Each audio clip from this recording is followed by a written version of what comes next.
You know, for a lot of us, our pets are our family members, just covered in fur. And that's why at times some of us like to bring them along on the family vacation. So it's very important to know how to keep Fido happy and safe.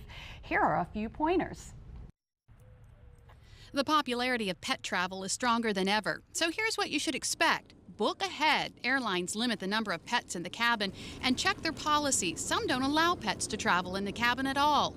Give your pet at least a month before your flight to become familiar with the travel carrier.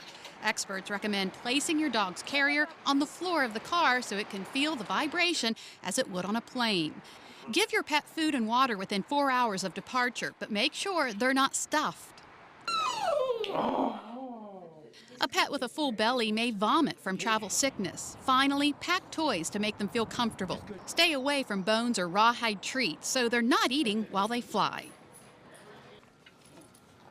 And just keep in mind, every airline is different and it has its own pet policy, so make sure you check before making plans. But what if the family vacation is a road trip this year? You got to keep your furry friends safe in the car too, right? Okay, so joining us with ideas of how to do that is Willa Peoples, owner of Millville's Pet Stop in Sussex County, Rocco the rock star, and Coco also join us. Coco's the spastic cat.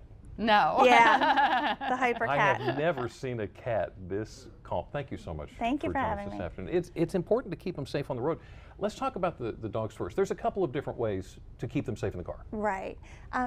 Dogs can be, of course, transported in carriers such as this, like what we saw before.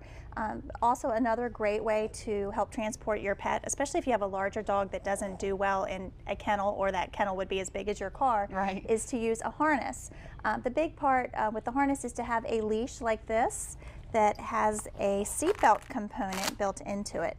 And these have tricky little things that just act as your seatbelt and clip in so that the dog cannot roam freely through the car. And you were saying that they actually, when you put them in that, they actually just curl up and lay down in the seat. Yeah, they usually come in 4-foot or 6-foot lengths, and if you give a dog 4 foot, he's going to turn around and he's going to nestle right into that spot. So it kind of makes him comfortable. They sometimes don't really want to wander all around the car. Right, right. Can I tell you one of the things that makes me absolutely nuts? What's that? Is, besides seeing an animal, probably a dog in the back of a pickup, is to see them riding down the road with their head stuck out the window. Don't do that, right? Right, right.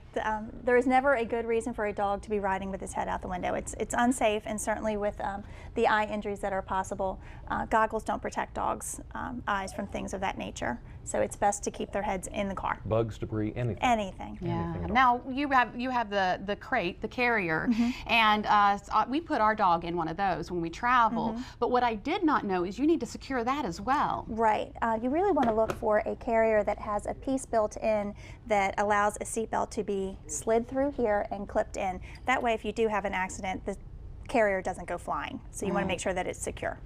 It's a very simple thing to look for. So there's probably some other things that we need to make sure that we don't forget for the traveling pet. Right. One thing that we see people in our area, because we're a resort base, is that people forget to bring copies of vaccination records. Those are extremely important. And I took Rocco's off when I put his harness on, but I always travel with an ID tag for him. Same thing for Coco.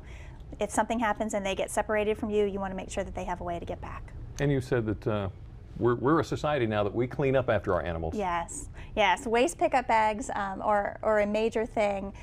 No one wants to leave behind the debris that a dog or a cat can leave behind, so we want to make sure we clean up after our pets. Now, before we travel, and they mentioned this in the taped piece, it's always good to do a little test run, get them used to the vehicle. Right, right.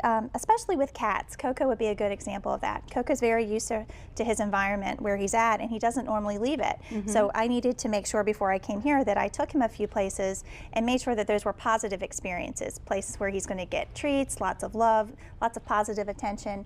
And Rocco is an old pro at traveling, but he certainly likes to go places where it's going to be a positive experience.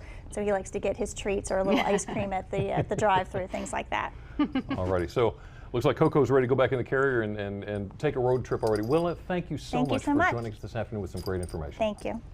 Good stuff. And still to come on Delmarva Life. We don't know what we're making, but we do know for sure. I'm going to win. No. I'm going to win. That's what it says right there in the prompter. It says Jimmy's going to win. Jimmy and I are in the kitchen to duke it out in a 5-minute recipe challenge. Yeah, and the famous Chincoteague Pony Swim just days away, and today we're going to take an early look at the event. Well, Jimmy and Lisa, the annual Pony Swim and auction is just days away. We're going to run down all the details, everything you need to know, plus why some of the ponies you actually see behind me broke with tradition and did things a little differently this year. What's that all about? We'll explain coming up. Stay with us. You're watching Delmarva Life.